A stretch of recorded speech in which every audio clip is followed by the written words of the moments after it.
Od bura mamalo Moses Wetangula kod nyawadgi ma Seneta Amazon Kingi okwedo chik madwa tamogi donjore weche mag siasa ka giwacho ni bura manochwal madwa tamogi donjore e siasa en mohiu kendo tudore gi weche mag siasa kendo chwale e yo ma ok ni kare.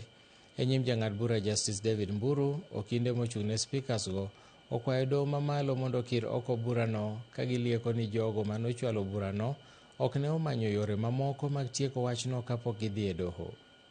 Petition, my lord, has been anchored on misinterpretation, my lord, of the constitution and statutes.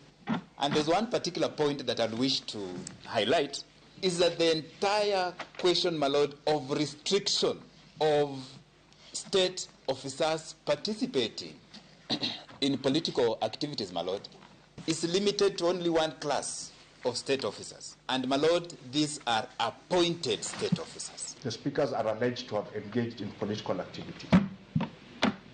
How does that violate separation of powers? They are exercising their Article 38 rights. To limit a constitutional right, there must be an express limitation in law. Article 24 provides that. Where is the limitation on a speaker from participating in political activities? There is none, my lord, there is none. The importance of the conservatory orders which were issued on the 8th was to ensure that indeed the doctrine of separation of powers is not only respected,